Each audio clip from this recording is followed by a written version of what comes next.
Hello, Degens! Welcome to Degenerate Takes College Football Week 7 AP Top 25 review, Degenerate Takes, and just general reactions. I'm the Brofect1 AJ. Joining me, as always, is the man with the numbers, the sportsbook whisperer, college basketball guru, daddy of the diamond. All hail the king of the links, Mr. Noah Engelbretson. Noah, how the hell you doing today, bub?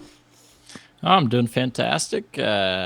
Crazy ending to the Chiefs and Bills game there. Can't wait for Sunday night football here. Been waiting all day for Sunday night, obviously. But hey, college football, craziness this week. I'm ready to dive into it. Oh, hell yeah. Let's get right into it, Noah, because, we got some shakeup.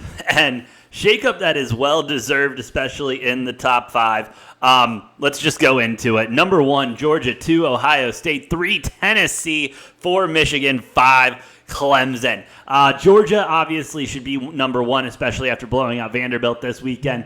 Ohio State 2, I respect it. I love it. Tennessee at 3. Noah, that's what happens when you kick the shit out of a Bama team that's fake as hell. I've been saying all season long. I have been saying all season long. This Bama team is not real. Nick Saban has taken a step back. He has lost his edge. He has lost it. The players don't respect him anymore. The players are done playing this system. They like the NIL money. They know they can go anywhere now and be stars. And just because they're in Alabama now does not mean they're going to end up in Alabama at the end of the day. Nick Saban's done. Alabama's done. They're fake. They're number 6 now. They should be lower. And I promise you, by the end of this season, they will be out of the top 10. Pump the fucking brakes, dude. They lost by 3 points at Tennessee. And I do have to say, Bryce Young looked like the best player on the football field. No shade being thrown at Hendon Hooker. He looks really, really good. But Bryce Young, holy shit. Yeah. Not that I needed this game to reaffirm that, but this game really reaffirmed. I think Tennessee's better as a whole team by a very slight margin over Alabama, and that showed. But man, Bryce Young is some of the stuff he was doing, scrambling, he was getting no help and still forcing plays, still keeping willing Bama to almost a win until they missed a field goal, and then Tennessee got a field goal to win it. Both of these teams are really good, and pump the brakes on Bama being fake. I just think Tennessee's a really, really, really good team, and Bama is really, really good too, but Tennessee just got the better of them. Home game. If this game was in Tuscaloosa, I don't think Bama loses. I don't know. I think so. I think they're fake. But Noah, I want to do this now early in the show before we lose track. Let's talk about number 5 Clemson, okay? Went into Florida State. They beat them. And not only did they beat them, they covered the 4.5. And so, Noah, I would like to officially... Yep. Fuck. Oh, God. I would like to officially change my stance on Clemson. The Clemson Tigers are not a legit football team. Fake. They are a football team that know how to play football. They moved. I'll say it. I was beyond shocked with how good that offense looked. I thought they moved the ball extremely efficiently. Didn't make as many. They made some mistakes, but I get it. It's a younger team. They're good. And I think if they can maybe withstand a Michigan loss or Ohio State maybe taking a loss, then they'll stay there in the top 4. But, I don't think they're better than any of the other 4 teams in there. Yeah, but the thing is, the only game they have left to get past, they have one hurdle left the entire season, and that's Syracuse. And they beat Syracuse, and then they're fine. And they'll make it into the playoff with the 3rd or 4th seed. Probably get the brakes blown off them by Georgia or Bama or Ohio State in that semifinal. But yeah, I think Clemson's gonna.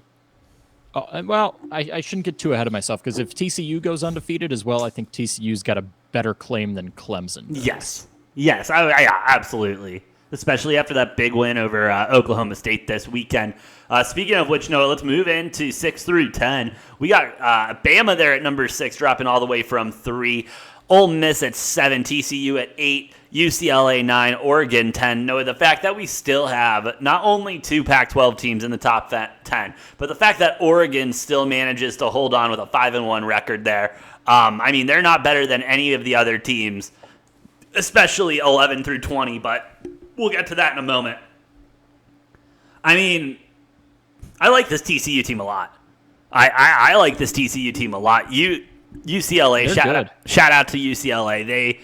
UCLA looks good too. I mean, yeah, in the Pac-12. Yeah, UCLA and Oregon obviously playing each other this weekend, and it'll be a perfectly Pac-12 thing for Oregon to just beat UCLA. There's going to be no undefeated teams left in the Pac-12. We're not going to get a college football playoff spot because nobody's going undefeated in the Pac-12 this year. And, there's some really decent teams in the Pac-12 that are going to get some good bowl games, but unless UCLA goes undefeated, we're not getting a college football playoff spot, and that's the truth of it. And UCLA's not going undefeated. So, I mean, I'm excited for the next, 2-3 years to come in the Pac-12 and see what happens, but this year's not the year. Well, no, I'm excited too because there will no longer be a Pac-12, and we're not going to be, and Arizona won't be there, so we won't have to worry about it anymore. Let's join the Big 12, baby. Let's go get that moving. But I think TCU is one of the more underrated teams, especially in this top 10 list. I don't think no one expected them to be here except for me. I've been screaming from the mountaintops, you got to take TCU every chance you get, and they keep proving why. They're a good football team, and they get it. I need to watch more Ole Miss football, I do need to say, and I don't want to because I hate their logo and I hate their colors. Yeah, that's one of the it's hard to say they're a sleeper pick because they are in the top 10, but this is an undefeated Ole Miss team that if doesn't have a particularly difficult schedule, if they get past Bama later this season, I don't know. I mean, it could happen. It could happen. It could. I'm not going to get ahead of myself because we'll see what happens. There's a lot of games left to be played before we fully figure out what's going on. But by my count, 4 teams are going to make the playoffs. I've got 13 teams on my list of teams that could potentially make it. The list is shortening week in and week out, AJ. It's at 13. Once we get down to 10 or less, I'm going to start naming my teams every single week. We're going to wait till it gets to 10 or less. I've still got 13 on my board of teams that could potentially make it. Obviously, a couple dropping off this week. Got rid of Coastal Carolina, James Madison. Yeah. I hate to say it, but Oklahoma State, I'm not 100% on taking Oklahoma State off, but I'm, that I feel like you can't have a one loss within the Big 12. No. Because the SEC is still going to send 2 teams. That's going to happen no matter what. And either Ohio State or Michigan's going, depending on who wins that game last week of the season. And, and then you have a 4th spot up for grabs, which Pac-12, UCLA is the only team that can possibly get that because, like I said, you got to go undefeated in the Pac-12. Same thing in the Big 12 or the ACC. You have to go undefeated if you want to have any hope at it. Well, hey, I want to talk about a couple ACC schools, so let's move on to 11 through 15. We got Oklahoma State at 11, USC at 12, Wake Forest at 13, Syracuse 14, and Utah wrapping it up there at 15. I mean, shit. Syracuse, bro. Syracuse. I mean, I don't want to say they might be legit. They might be, though. They might, dude. They kicked the shit out of NC State. I mean, wow. I wasn't expecting that. I don't know. It's the year of the orange teams is what it feels like. Oh, it does. I mean, all of the orange teams doing pretty well. I mean, Oklahoma State suffering a loss. But, man, I mean, you look at all these orange teams here, Tennessee, Oklahoma State, Syracuse, Texas, Oregon State playing pretty well, too. Yeah. I mean, these orange teams are Clemson. Did I mention Clemson? Yes, you did, Noah, asshole. Fucking orange teams are they're showing up and showing out. They're looking good. I mean, Syracuse might be real. I need another week. Do we know who they're playing next week? That is a great question. Syracuse. They're playing. Oh shit! They got Clemson next week. Oh yeah, Oh that'll yeah, be a showdown. that will be. It'll be a showdown. Whoever wins is the only remaining undefeated team in the ACC. So Hey, Syracuse hands Clemson a loss. You jumping back on my bandwagon? no, Damn. Thought I could I'll get you there. I'll just acknowledge Syracuse as an actual powerhouse if if that happens. Fair enough. I do want to. This is a show of me just admitting I've been wrong. Let's talk about number 12, the Trojans. I mean, shit. They got. It was not a fun game to watch. Well, it was. I'm sorry. It was a great game to watch until the last couple seconds. I still think USC is the best team in the Pac-12. Give me a Pac-12 title still. I think that's essentially a guarantee. That's a hard loss to Utah. They're not going to be able to bounce back from it this season at all. I think they're doomed to be on the outskirts of the top 10 for the rest of the season. They'll make a bowl game, half decent bowl. It won't be like the, local Bob's Insurance Bowl in Wyoming or anything like that. Like, they'll probably get a bowl in Florida or some shit like that, but USC's dead. USC's dead. They're dead to me. Playoff hopes wise. Yeah, playoff hopes wise. Still going to win the Pac-12 championship, no doubt about it. Maybe. Any thoughts on Wake Forest? Wake's really good. Who'd they lose to? Give me a moment and I'll find out.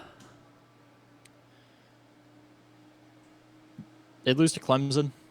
Yeah, they lost to Clemson. Okay, yeah. Wake's a really good team. They're going to be just fine. Unfortunately, they're not going to leapfrog Clemson. So No. they're playing for maybe a New Year's Six bowl game, but that's about the extent of it. It's still a very good team. ACC is not very strong. Wake's going to have a nice little 10-win season, I think, but I don't know. I mean, not a whole lot to get excited about with them because they need the stars to fully align for them to have a chance at doing anything else. Yeah, absolutely. I don't think we're going to get those this season. But, hey, looking good next year. Moving along, Noah, 16-20. You got Penn State at 16. 17 is Kansas State. Illinois at 18. Oh, wow. Kentucky at 19. Texas wrapping up the top 20. I'm shocked that Illinois is still this low. I mean, I understand they were, 22nd last week or 24th last week or something like that. 23, I think. 23. All right, that makes sense. That would do the math. But I'm on this bandwagon. What? Yeah. I was just going to say it's that looming loss to Indiana that shouldn't have been a loss. Yeah. It's completely blue. Illinois should be 7-0. They should be ranked about 12th or 13th in the country right now. They have earned that. Brett Bielema is doing amazing things with this program that, God, who knew Illinois would be on the right track ever again. Who freaking knew, honestly. Probably the shocker of the season is that this Illinois team playing as good as they are and being able to produce the kind of offense and defense they can. They look fucking fantastic. I'm on that bandwagon now, Noah. Sign me up. They kicked the shit out of Minnesota. That was a good game. Moving along, Kentucky is at 19. I mean, sure, I'll give it to USC, a 2-loss team there. And then Texas at 20. I mean, yeah, they beat Iowa State by 3 points. But this Texas team, I mean, even with Ewers back, not back. I mean, Texas ain't back. They're not going to be back this season. Probably not going to be back next season. What? How many more years until the Manning is supposed to go? 2 or next 3? Year. Oh, he's going next year? No, he's supposed to be a freshman next year. But if Quinny Ewers is still there, I don't know that Arch Manning's going to immediately as a true freshman take the starting job. No, definitely be a camp battle and everything. But I mean, if he's ready to go, he's ready to go. And Texas Texas wants to be back more than anything. And so I think even next season, if Ewers does okay to start it off, they're going to look for one excuse to put Manning in. Oh, I bet they redshirt Arch Manning and then have him. Well, maybe not, because if you're not expecting him to be there a full 4 years, and there's no sense in redshirting him, I guess you just kind of have him there in case. Probably Quinn Ewers is still the starter next year. I think Arch Manning's a backup, but I think his sophomore season is going to be when Arch is going to be the starter there at Texas. And, who knows? They might be dangerous. They might not. It's Texas. They'll probably just still meander their way into an 8 or 9 win season. Yeah, they're good. They're good at walking into those. Moving right along, though, at the bottom of the list, we got Cincinnati at 21, North Carolina at 22, North Carolina State at 23, Mississippi State is at 24. That was a bullshit loss. And then Tulane sneaking in there at 25 out of the American Athletics 6-1. Shout out, go Green Wave. Fix your football field, though. It is not fun to look at. Same with you, Boise State. I mean, North Carolina State, I had high hopes for them going into this season, but here we are now. About as disappointed as I could be in a football team that I had high hopes for. Noah, what do you think? Yeah, I was trying to tell you at the beginning of the season, I'm like, NC State's going to be good, but they're not going to be that good. They're not winning this conference. They're not doing any of that.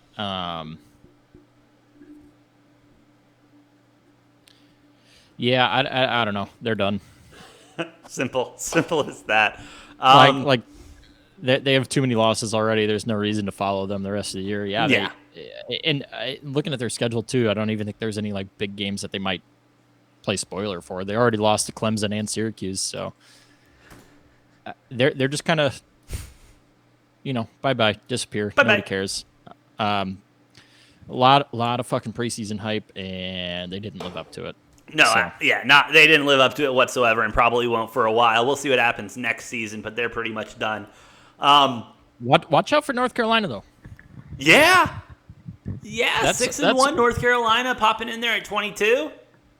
Yeah, Drake May, their quarterback, putting up absolutely monster fucking numbers week in and week out. Their defense makes me a little nervous, but if you love the overs and you love high-scoring games, I mean, North Carolina, that's your team. Yeah. 6-1. 6-1 now? 5-1? 6-1. What are they? 6-1. Yeah, they almost lost to App State. Who'd they lose to? Like they're not blowing anybody out either. Like they've had a lot of close games, but this team is stringing together wins, so I wouldn't count them out completely yet. No, absolutely not. And I mean, definitely in bowl contention. Their loss was to Notre Dame. That's a bad loss. Which at the time didn't look bad, and now you've got Notre Dame who's lost to Marshall and Stanford. Yeah, so that's a bad loss now. My favorite stat was that Marshall and Stanford, each of them only have one win over FBS teams this year, and both of them, their one win is against Notre Dame. That's awesome. Fuck Notre Dame. Yeah, the downfall for Notre Dame is they're bad. They've not looked good this season. No, and I mean, they looked pretty solid last season, and I guess just Brian Kelly leaving. Where do you go again? LSU, right? And he's going to get fired from there soon, too. I mean, shit. I mean, they're off to a 5-2 start. They're not looking bad. LSU's looking like, a middle-of-the-pack SEC team. Yeah, fair enough. Can't really ask for much else, I guess, out of LSU. Yeah, I don't know. I don't know about them.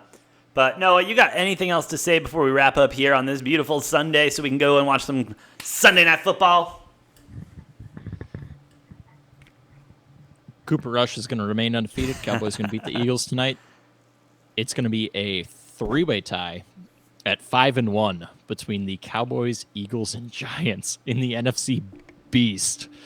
And you know what? This year, they're not the NFC least. They are the NFC Beast, and there's going to be a three-way tie at the top at the end of the day. Or the Eagles are going to, be 6-0, and fuck, I don't know. This division looks strong. These teams look good. Yeah, I hate it too. I hate it too, but it looks good, and obviously we will cover everything NFL later on this week, so please make sure you like, share, and subscribe to the channel so that we can also quit our day jobs and do this full time. Also, don't forget to follow us on the Twitter and the Instagram. Hit the link tree in the description down below.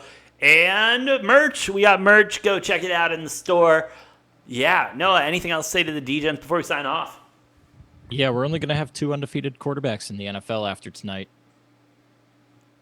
Well, one if they tie, I guess, but you got Zach Wilson, Cooper Rush, and Jalen Hurts right now. One of the two of them is probably going to lose tonight. So we're going to have Zach Wilson and either Jalen Hurts or Cooper Rush as the only quarterbacks who haven't lost to start this season. Oh, Jesus Christ. Oh, the NFL is a crazy place. So is college football, and we'll be here all season to cover it. Again, like, share, subscribe to the channel. I've been the Brofect1 AJ. That's the Money Train Noah. We'll see you next time on Degenerate Takes.